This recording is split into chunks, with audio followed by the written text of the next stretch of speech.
Bengals fans, what's going on? Stone Shields on hand for another edition of Bengals Breakdown. A happy Thursday to you. On today's show, we're going to be taking a look at some more trade targets for the Cincinnati Bengals as that November 5th NFL trade deadline rapidly approaches. That, of course, is next Tuesday, so I would anticipate teams kind of getting through this week before trying to go out and make another move, considering we're already at Thursday here, but we certainly will see. The Bengals obviously never really make moves in the middle of the season, but I'll explain to you why on today's show I believe they still need to be aggressive approaching this 2024 NFL trade deadline. Before we get into that, I want to remind you guys to subscribe to our channel if you have not done so already. We beat our October goal here in the year of 2024. Our goal was to beat October 2023. We were able to get that done, so mission accomplished there. Appreciate you guys for that. But here we are in the last day of October,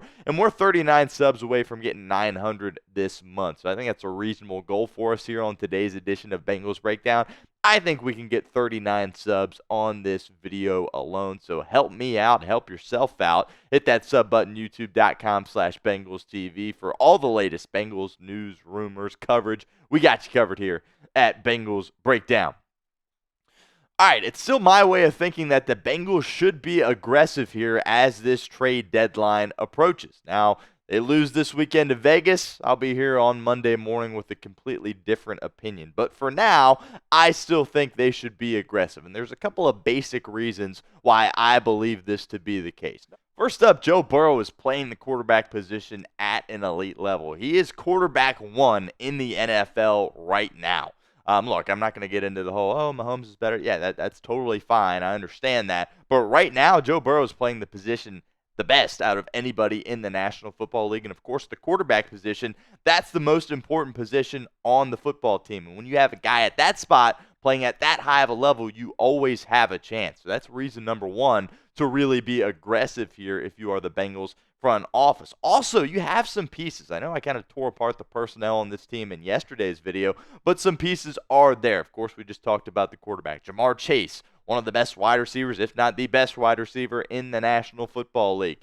T. Higgins, of course, seems to get banged up a little bit too frequently, but when he's out there, he is a massive boost for this offense. You have a star pass rusher in Trey Hendrickson as well. So some pieces are there in order to be successful and go win games towards the end of the season and have the ability to win postseason games as well. You can't be shy about going for it here if you're the Cincinnati Bengals. I know Joe Burrow has said the window is his entire career, and I believe him, but this team's going to look a lot different as you go forward. You're probably not going to have T. Higgins in the future, so you have an opportunity now to be aggressive, and the expectation coming into this season was to make a deep playoff run. You have the talent and the health at this point in order to do it, so there's really no reason to be shy about going for it. We saw a trade the other day that Kansas City was able to make, and it makes you sit there and wonder, why can't the Cincinnati Bengals do something like this? They gave up a 2026 sixth-round pick for Josh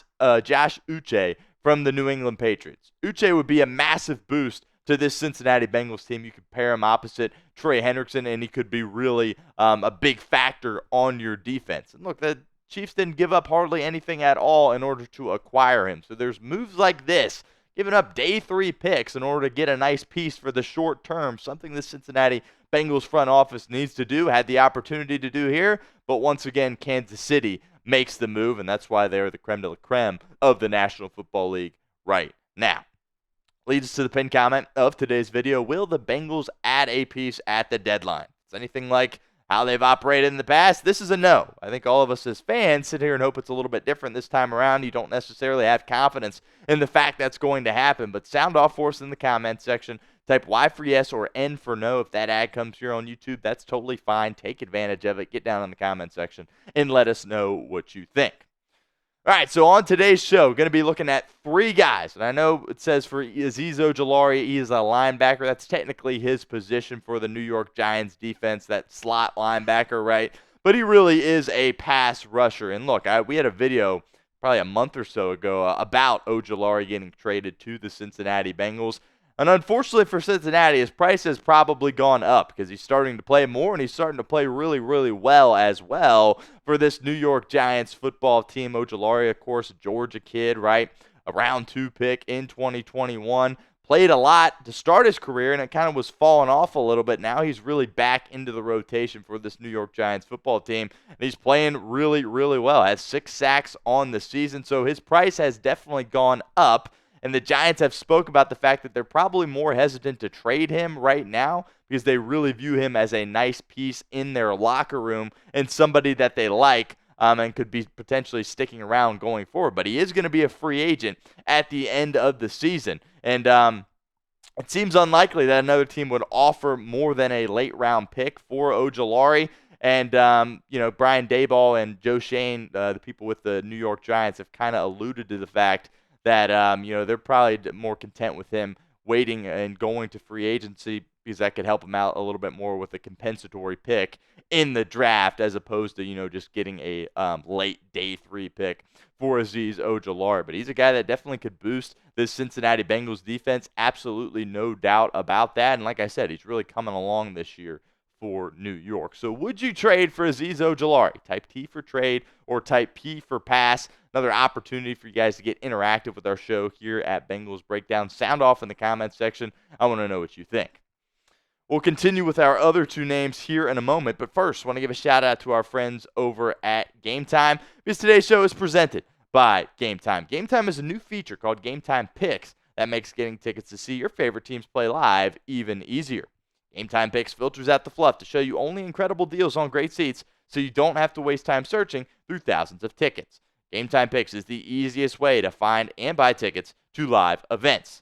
Tickets for this weekend's game against the Las Vegas Raiders are still on sale now, so head on over to Game Time and get the best deals possible. My 2 favorite features on Game Time: the seat views. Get a panoramic view from your seat in the app before you buy with Game Time. Secondly, the all-in pricing. Toggling this feature up front allows you to see your total up front so you don't get hit with any of those surprise fees at checkout like some of those other ticketing companies can get you with. So take the guesswork out of buying tickets with Game Time. Download the Game Time app, create an account, and use code CHATSPORTS for $20 off your first purchase. Terms apply. But again, create an account and redeem code CHATSPORTS for $20 off. Download Game Time today. What time is it? It's game time. Now we get to my favorite player on this list, ZaDarius Smith of the Cleveland Browns. We talked about, the Browns maybe being hesitant to trade with the Cincinnati Bengals in their own division, but I think they certainly would be more willing to trade a guy like ZaDarius Smith than one of their star players, right? Like maybe a Greg Newsome or obviously a Myles Garrett.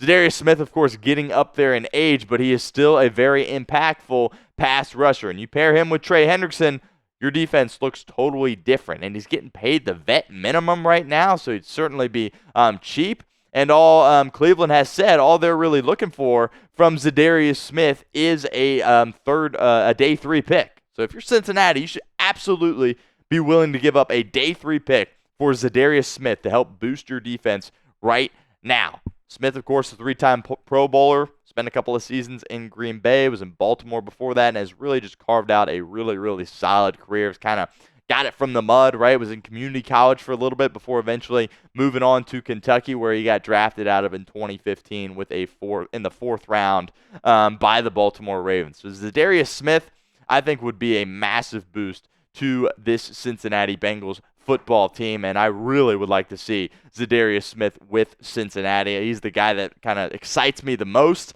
and like I said, Fowler at ESPN said a decent day 3 pick is kind of what Cleveland is looking for in order to be comfortable enough to move ZaDarius Smith. And if you're the Cincinnati Bengals, you absolutely should be willing to provide that. He's also under contract through 2025, making the vet minimum, as I said. So this makes the compensation the Browns could get for him go up, certainly. But I think that a day 3 pick, that's something you should be willing to give for ZaDarius Smith. He could certainly boost your defense right now.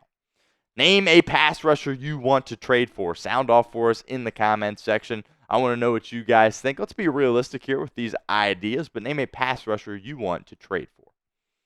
Last guy on our list here is Preston Smith from the Green Bay Packers. Preston Smith has really carved out a nice career in the NFL. He also was drafted in 2015, so he's on the wrong side of 30 as well. He might be a guy that the Packers are looking to move off of. Look, Preston Smith hasn't had the best season. The production for Smith hasn't really been there in 2024 for Green Bay. When you look at Green Bay, they drafted Lucas Van Ness a couple of seasons ago in the draft, so they might be ready to start to phase him in to their starting lineup. Now, Green Bay, of course, if they're going to trade him, they're not like selling, right? But they could view him as a piece that they could potentially move, get some compensation for, and then go forward with Lucas Van Ness at that spot. Green Bay has not been hesitant to make moves. They got Malik Willis, of course, from the Titans, which looks like a genius move, and they got their kicker out of there, brought in Brandon McManus, and McManus has won 2 games for him at the buzzer. So, Green Bay is certainly not hesitant to make a move. Brian Gutekunst, all those guys in Green Bay. Preston Smith could be a guy that you move, and he's a veteran player for Cincinnati that you could pair with Trey Hendrickson. I don't think it's like they need to get some crazy guy to come in and rush the passer with Trey Hendrickson. You just need somebody to complement him, because we all love Sam Hubbard, but as a pass rusher, he just is not there whatsoever. So we focused on the pass rush group today. If I had to pick one position that the Bengals need to focus on in the trade line, it is 100% that spot, because I think it really could change your defense, which in turn could really change the outlook of your football team here in 2024. Make sure you guys give me a follow over on Twitter. Got to get to 500 by the end of the month. Today, of course, is Halloween, the last day of the month, and we need 12 followers on Twitter. So help me out. Give me a follow at @StoneShields_. All of our Bengals Breakdown content will be posted to my page, as well as all the updates from the beat reporters in terms of injuries or anything like that. So give me a follow over on Twitter at @StoneShields_.